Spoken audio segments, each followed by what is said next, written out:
और दूसरी तरफ कहीं ना कहीं नीतीश कुमार ने भी इस वोट बैंक में सेंधमारी शुरू कर दी। धीरे धीरे रामविलास पासवान ने बिहार सरकार के ट्रांसफर पोस्टिंग में अपना आधिपत्य जमाने लगे। अब रामविलास पासवान का फोन तक नहीं उठाने लगे नीतीश कुमार। फिलहाल अमित शाह क्वारंटीन है और इस परिस्थिति में पत्र लिखने के अलावा अमित शाह को चिराग पासवान के पास कोई ऑप्शन नहीं है। एनडीए में बड़ा घमासान हो सकता है, बड़ा भूचाल हो सकता है। एग्जैक्टली चिराग पासवान क्यों ये कर रहे हैं और नीतीश कुमार भी जो कर रहे हैं उनके प्रति वो क्यों कर रहे हैं। चिराग पासवान ने एक ऐसी शर्त रख दी है जिसके कारण एनडीए का बिहार में बढ़ना पॉसिबल नहीं लग रहा है। शुरू करते हैं आज के पंचनामा का सिलसिला।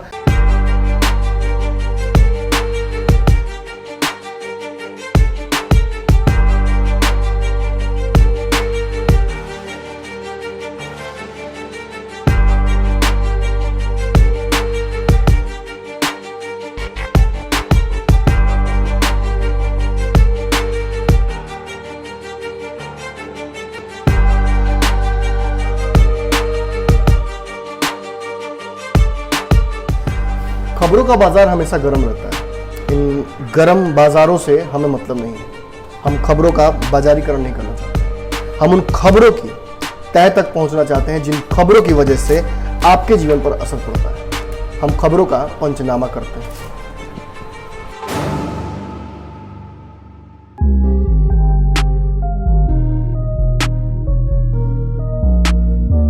दो 2020 में नीतीश कुमार को सबसे बड़ा चैलेंज कौन कर रहा है? वैसे तो कई लोग हैं, लेकिन सबसे बड़ा जो चैलेंज उनको करने वाला व्यक्ति का नाम क्या है?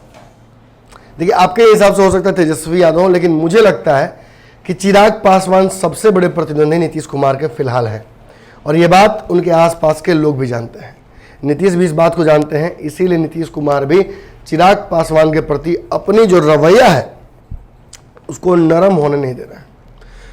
नमस्कार, स्वागत है आपका पंचनामा में। पंचनामे में आज हम फिर से एक बार एनडीए की ही बात करेंगे और बात इसलिए करेंगे क्योंकि चिराग पासवान ने एक ऐसी शर्त रख दी है जिसके कारण एनडीए का बिहार में बढ़ना पॉसिबल नहीं लग रहा है, बिगड़ना 100% पॉसिबल लग रहा है।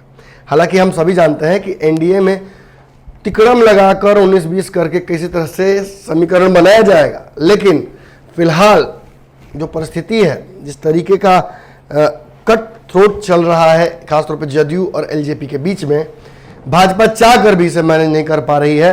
बहुत सारी शर्तें हैं दोनों तरफ से, लेकिन सबसे बड़ी जो शर्त रख दी है वो चिराग पासवान ने रख दी है और इस शर्त के पीछे एक बहुत लंबा इतिहास है। देखिए, हम 2020 में हैं और 2005 की बात याद करनी पड़ेगी। 15 साल पीछे जाना पड़ेगा और इस 15 साल पीछे जाने के बाद आपको एक चीज़ समझ में आ जाएगा कि एग्जैक्टली चिराग पासवान क्यों ये कर रहे हैं और नीतीश कुमार भी जो कर रहे हैं उनके प्रति वो क्यों कर रहे हैं। इस सबको समझने के लिए 5 से 10 मिनट का समय आपका लूँगा। समय हो तो इस वीडियो को कंटिन्यू करें, अगर समय कम है तो अभी से इस वीडियो को 8 मिनट 7 मिनट आगे बढ़ा लीजिए ताकि आप एकदम निष्कर्ष पर पहुँच जाए जहाँ आपको पता चल जाए कि एग्जैक्टली मामला क्या है। तो शुरू करते हैं आज के पंचनामा का सिलसिला। चीर फाड़ करते हैं खबरों की और थोड़ी पुरानी खबरों की चीर फाड़ आज करते हैं। देखिए, 2005 में सरकार एक बनते बनते रह गई थी। त्रिशंकु आया था उस समय मैंडेट। नीतीश, लालू और रामविलास पासवान तीनों अपने अपने हिसाब से प्रयासरत थे। रामविलास पासवान ने सरकार बनाने में थोड़ी देरी कर दी। हालांकि आपको बता दें कि एलजेपी 29 विधायक लेकर आई थी, जो कि एक बड़ा मार्जिन था उस समय के हिसाब से, और ये इसमें ज़्यादातर नेता ऐसे थे जो कि महादलित दलित समाज से आते थे। और इसके बाद से आज तक जदयू डबल का माफ कीजिएगा एलजेपी डबल का आंकड़ा पार नहीं कर पाई है। 2005 के संदर्भ में बताया जाता है कि सरकार बनाने में जो शर्तें रखी गई थी रामविलास पासवान के द्वारा कि एक दलित या मुस्लिम को बनाया जाए सीएम, उस दौरान कोई तैयार नहीं हुआ और राज्यपाल ने तत्काल सरकार को भंग कर दिया था, सारे मैंडेट को भंग कर दिया था और फिर से चुनाव कराना पड़ा था।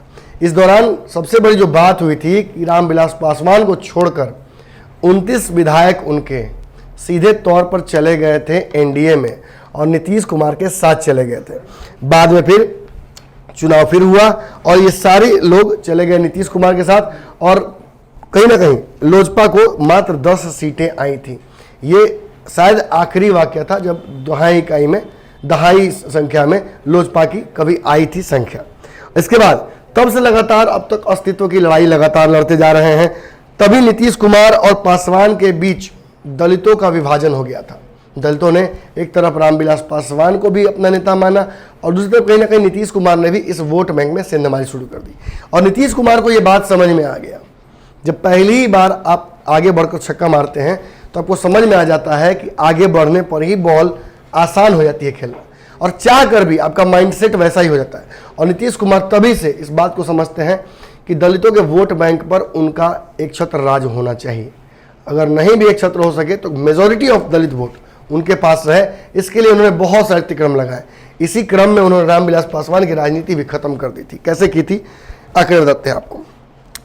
नीतीश कुमार ने दलित फैक्टर पर काम करना शुरू कर दिया था और नीतीश कुमार बहुमत में आ गए। और आते आते उन्होंने सबसे पहले जो काम किया था वो है कि दलितों के बीच एक डिवाइड क्रिएट कर दिया। महादलितों को अलग कर दिया और पासवान जाति को अलग कर दिया। और साफ तौर पर यह बात सरकारी आंकड़ों के कह दी कि जो महादलित है इनको हर संसाधन में पहला हिस्सा मिलेगा। यानी जो दंश अब तक कहीं ना कहीं झेल रहे थे तथाकथित तौर पर सवर्ण जाति के लोग, वो अब पासवान जाति के लोगों को भी झेलना पड़ेगा। और उसके बाद में जो रिसोर्सेज बचेंगे उनको SC ST दलित OBC के तौर पर दिया जाएगा। यानी महादलितों को पहला हक नीतीश कुमार ने दे दिया। और यही रामविलास पासवान और उनकी पासवान कम्युनिटी का कहीं ना कहीं बिहार में जो दबदबा था उसको खत्म करना उन्होंने शुरू कर दिया। स्ट्रेटेजी यही थी कि रामविलास पासवान को किसी तरीके से समाप्त किया जाए और उनके वोट बैंक पर पूरा का पूरा आधिपत्य कर लिया जाए, क्योंकि MOI समीकरण को तोड़ पाना नीतीश कुमार के लिए समय संभव नहीं था। बाद में आपको पता होगा कि नीतीश कुमार ने कई मुस्लिम नेताओं को अपनी पार्टी में ज्वाइन कराया, कई ऐसे अल्पसंख्यकों के लिए स्कीम्स लाई जिसके तहत ये बातें समझ में आने की लगी कि नीतीश कुमार अल्पसंख्यकों के प्रति भी बहुत ज़्यादा चिंतित हो गए हैं। और सेकुलर एक चेहरा नीतीश कुमार का आया था। 2014 में उन्होंने नरेंद्र मोदी के खिलाफ भी कहीं ना कहीं आवाज़ उठा दी थी। और इन सब से ये साबित हुआ कि पहले तो इस दलित समाज को उन्होंने अपना बनाने की कोशिश किया, रामविलास पासवान की राजनीति खत्म की और बहुत हद तक खत्म कर भी दी। और उसके बाद फिर लालू प्रसाद यादव के पीछे पड़े और उनके मुस्लिम वोट बैंक को उन्होंने अपने खाते में करने के लिए सारी स्कीम्स लगा दी। लेकिन बाद में जब ये बातें समझ में आने लगी कि नीतीश कुमार पूरी तरह से सेकुलर है नहीं, बस वो परिस्थिति बस ऐसा बन गए हैं, तो मुस्लिम समाज ने धीरे धीरे उनसे कहीं ना कहीं कन्नी काटना शुरू कर दिया। लेकिन लोजपा के साथ क्या हुआ, लोजपा इस बात को समझते समझते समझी कि नीतीश कुमार ने जो डिवाइड क्रिएट किया दलितों के बीच में, महादलित और पासवान को अलग अलग किया, इसकी वजह से उनका दबदबा घटा। अब देखिए, एक सच्चाई बात है कि अगर कोई ताकत में न रहे तो अपना समाज भी उसके पीछे पीछे कम ही घूमता है। इसका एक बहुत बड़ा कारण है कि आप उनका काम नहीं करा सकते हैं। आप सत्ता में रहते हैं, ताकत में रहते हैं तो लोगों की सहायता कर सकते हैं। और उसके बाद से शुरू हुआ जो सेकंड फेज है, जिसमें नीतीश कुमार और लोजपा साथ आने के कवायद, ये 2017 में हुआ। 2017 में जब नीतीश कुमार वापस महागठबंधन छोड़कर NDA में आए तो उस परिस्थिति में कहीं ना कहीं नीतीश कुमार के पास एक ही चारा बचा कि भाजपा से अच्छा रखने के लिए वो लोजपा के साथ भी अच्छा करें। बाद में पासवान के साथ भी उन्होंने अपनी अंडरस्टैंडिंग बनाने का प्रयास किया। यहां तक कि रामविलास पासवान के भाई पशुपतिनाथ पारस को उन्होंने MLC भी बनाया और उन्हें मंत्रिमंडल भी दिया। ये आखिरी बार था जब नीतीश कुमार ने रामविलास पासवान के किसी भी सदस्य को, पार्टी के या किसी भी MLA को या MLC को अपने मंत्रिमंडल का हिस्सा बनाया था। उसके बाद उन्होंने एक और बड़ी चाल चली। उन्होंने देखा कि भाजपा का दबदबा बहुत ज़्यादा है, नरेंद्र मोदी का पराक्रम बहुत तगड़ा हो गया है, बिहार में भी अपनी पैठ बनाना चाहते हैं भाजपा के लोग, तो उन्होंने रामविलास पासवान को अपने कोटे में करने का प्रयास किया कि किसी तरीके से रामविलास पासवान को, जैसे मांझी को अपने साथ रखा था, उस तरह से रामविलास पासवान को अपने पाले में करते हैं। कुछ हद तक इसमें वो कामयाब भी हुए। उन्होंने पासवान जाति को भी पुनः महादलित की श्रेणी में रख दिया और उनको भी इस बात का एहसास कराया कि आपके लिए भी हम काम करेंगे। पासवान महादलित में शामिल हुए और उसके बाद बीजेपी पर दबाव बनाना उन्होंने शुरू कर दिया। बहुत हद तक बीजेपी के कई नेताओं पर उन्होंने दबाव बनाकर उन्हें चुप भी कर दिया। यहाँ तक कि आपको याद होगा कि गिरिराज सिंह बोलना बंद कर दिए थे। इसके अलावा कई भाजपा के नेता, चाहे CP ठाकुर हो या अन्य नेता जो सीनियर हैं, वो भी नीतीश के खिलाफ बोलते थे, लेकिन उनकी बोली में अब वो पैनापैन नहीं रह गया और पार्टी भी उनसे साइडलाइन करने लगी। इस दौरान रामविलास पासवान को ये बात समझ में आने लगी कि नीतीश कुमार उनको अपने महत्वाकांक्षा के लिए पुनः यूज कर रहे हैं। और रामविलास पासवान के साथ एक और बात हुई। धीरे धीरे रामविलास पासवान ने बिहार सरकार के ट्रांसफर पोस्टिंग में अपना आधिपत्य जमाने लगे। जो डीएम एसडीएम रैंक के पदाधिकारी होते हैं, जिनके ट्रांसफ़र पोस्टिंग में कहीं ना कहीं जातिगत आंकड़े भी छुपे होते हैं। इससे अपने अपने क्षेत्र में नेता अपना आधिपत्य भी बढ़ाते हैं और इसमें नीतीश कुमार को थोड़ा भी किसी का इंटरफेरेंस पसंद नहीं आता है। रामविलास पासवान ने अपने हिसाब से कई लोगों का ट्रांसफ़र पोस्टिंग कराया और बाद में जब ये परिस्थितियां नीतीश कुमार के लिए अनुकूल नहीं लगने लगी तो उन्होंने भी गेम खेल दिया। नीतीश कुमार ने सीधे तौर पर ये बात कह दी कि रामविलास पासवान जी का इसमें इंटरफेरेंस वो बर्दाश्त नहीं करेंगे और धीरे धीरे तो सब परिस्थिति ये हुई कि उन्होंने फ़ोन तक उठाना रामविलास पासवान का बंद कर दिया। इसकी वजह से क्या हुआ? इसकी वजह से वही हुआ कि जो दबाव की राजनीति थी कहीं ना कहीं वो खत्म हो गई और फिर से वापस राजनीति उसी तरीके से हो गई जैसे कि पुनः परिस्थिति में थी। यानी चिराग पासवान आज जो लड़ाई लड़ रहे हैं, चिराग पासवान आज जो हक मांग रहे हैं, वो दरअसल हक उनका है भी नहीं, वो उनके पिता का है, जो कि उनको मिलना चाहिए था पारिवारिक तौर पर जो हायरार्की होती है उसके तहत, लेकिन मिल नहीं पाया। क्यों? क्योंकि नीतीश कुमार ने 2017 के बाद जब लगातार वो प्रयास कर रहे थे कि रामविलास पासवान के साथ मिलकर भाजपा पर प्रेशर बनाए, लेकिन रामविलास पासवान को ये बात समझ में आ गई कि भाजपा की खिलाफत करके बिहार में कोई फायदा है नहीं, नीतीश जी का कोई भरोसा नहीं है, कब कहाँ से कहाँ चले जाए। इसलिए उन्होंने अपनी दूरी बनाई और इस दूरी का खामियाजा उन्हें भुगतना इसलिए पड़ा कि अब रामविलास पासवान का फ़ोन तक नहीं उठाने लगे नीतीश कुमार। ट्रांसफ़र पोस्टिंग जैसी छोटी सी चीज़ों के लिए भी रामविलास पासवान की बात छोटी हो जाती थी। और अंततः क्या हुआ आपको पता होगा, जो पहला बयान चिराग पासवान ने दिया था वो ये दिया था कि हम मंत्रिमंडल का हिस्सा नहीं हैं। दूसरा बात जो उन्होंने कहा था कि हम चाह कर भी उनसे संपर्क नहीं कर पाते, हम उनको फ़ोन करते हैं तो वो उठाते नहीं हैं, हमें इंक्लूड नहीं किया जाए डिसीजंस में। और इन सभी बातों के बाद उन्होंने बिहार में अलग अलग कमियां गिनाना शुरू की और अंततः क्या हुआ? अंततः वही हुआ कि नीतीश कुमार और चिराग पासवान के बीच सीटों को लेकर, डिप्टी सीएम को लेकर, आंकड़ों को लेकर, बिहार के विकास को लेकर, विकास के लिए बनाए जाने के पॉलिसीज़ के लिए, हर चीज़ के लिए लड़ाई शुरू हो गई। और आज मामला यहाँ आकर फंस गया है कि नीतीश कुमार नहीं, लेकिन नीतीश कुमार के सबसे करीबी भाजपाई यानी सुशील कुमार मोदी की कुर्सी तक पर नज़र चिराग पासवान की है। लेकिन वास्तविकता यही है कि चिराग पासवान और कोई लड़ाई नहीं लड़ रहे हैं, बस अपने पिता की जमीन पुनः खुद रजिस्ट्री कराना चाहते हैं, कहीं ना कहीं नीतीश कुमार के कब्जे से छीनकर। और इसके लिए उनको एक ही सहारा फिलहाल नजर आ रहा है, भाजपा तटस्थ बनी हुई है। इस वजह से रामविलास पासवान हो या चिराग पासवान हो, सभी को प्रेशर बनाना पड़ रहा है भाजपा के वो पदाधिकारी जो आकर उनसे मिलते हैं, चाहे भूपेंद्र यादव हो, नित्यानंद राय हो, जेपी नड्डा हो या अमित शाह हो।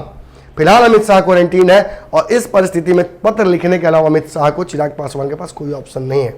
लेकिन चिराग पासवान ने कल मीटिंग की और मीटिंग में उन्होंने अपने संसदीय दल की बैठक के दौरान यह तय कर लिया कि 143 सीटों पर चुनाव तो लड़ना ही है।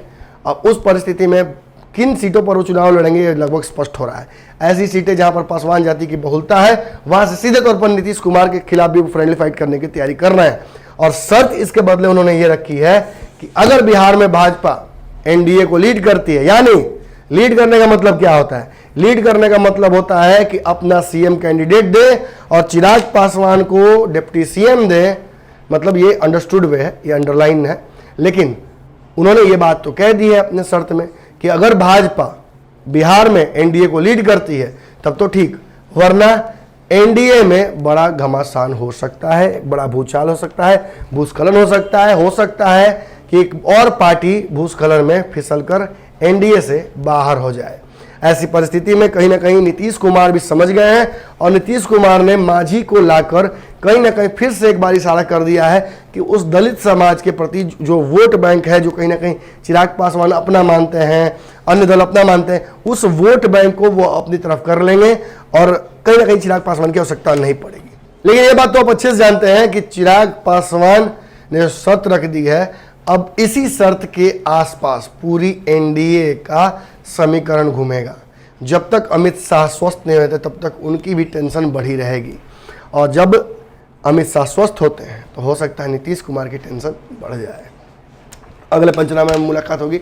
फिलहाल इस पंचनामे में मैंने समझा दिया आपको कि पिछले 15 साल में नीतीश कुमार और चिराग पासवान की दोस्ती दुश्मनी में कैसे बदल गई और कैसे ये बिहार के एक खास सामाजिक राजनीतिक वर्ग का वोट बैंक, एक बड़ा हिस्सा जो बिहार की राजनीतिक जमीन का है, उसी के रजिस्ट्री की लड़ाई लगातार चल रही है इंडिया में। बने खबरों का लगातार सिलसिला जारी रहेगा भारत लाइव पर। धन्यवाद। बढ़ाएं अपना कदम सक्सेस की ओर शिखर करियर इंस्टीट्यूट के साथ। शिखर करियर इंस्टीट्यूट पूर्वी भारत में एकमात्र कोचिंग संस्थान जो एक्सक्लूसिवली है मेडिकल एंट्रेंस एग्जाम के लिए।